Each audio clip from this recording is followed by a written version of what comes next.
Our sun, it's the heart of our solar system, a steady, life-giving furnace that has warmed our world for 4.5 billion years. It feels permanent, eternal, but in the grand, cosmic demolition derby of the universe, nothing is permanent. Now, imagine an object so alien, so extreme, it almost breaks physics.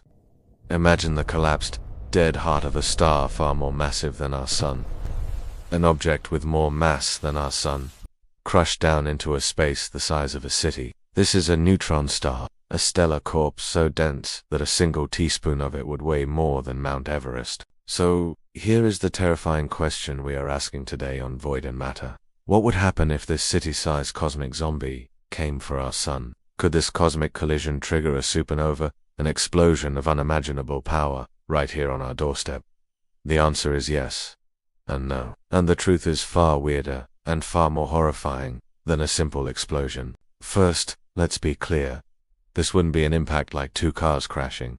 This would be a gravitational execution. Long before the neutron star even reached the sun, its immense gravity would begin to tear our star apart. Giant streams of solar plasma, bigger than anything humanity has ever witnessed, would be ripped from the sun's surface, forming a swirling, superheated accretion disk around the incoming neutron star. From Earth, if it still existed, the sky would be filled with a terrifying, beautiful spiral of stellar fire. Our sun would look like it was unraveling. Then, the moment of contact, the neutron star, this tiny, impossibly heavy bullet, would plunge into the sun's fiery atmosphere. Now, your brain is probably screaming, supernova, an explosion to end all explosions. But that's not what would happen. Here's the plot twist. Our sun cannot go supernova. It doesn't have enough mass. And a neutron star is what's left over after a supernova. It's exploding.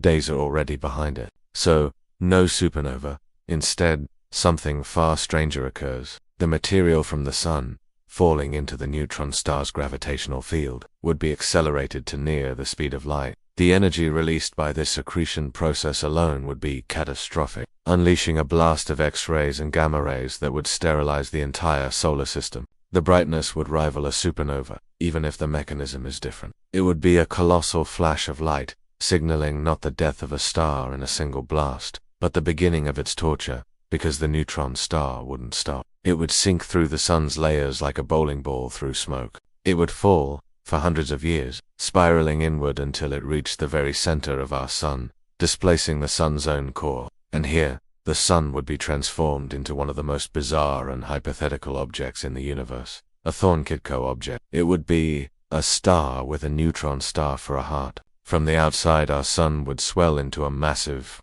unstable red supergiant. But, on the inside, it would be a freak of nature. The sun's material would continue to rain down on the neutron star core, powering the star not with normal fusion, but with the sheer gravitational energy of this internal parasite. This bizarre internal furnace would forge strange, heavy elements not normally found in stars like our sun, spewing them out into its own atmosphere. Our sun would become a zombie star, a stellar hybrid that should not exist, shining brightly while being eaten from the inside out. But this monstrous state couldn't last. The neutron star would continue to feed, its mass growing steadily. Eventually, one of two things would happen. The sun's outer layers would be blown away, leaving just the engorged neutron star behind. Or, if it had consumed enough mass to cross the ultimate cosmic boundary, the neutron star core itself would collapse. And in the heart of what was once our friendly, yellow sun, a new black hole would be born, silently consuming the last wisps of its stellar host. The end result isn't a flash of light,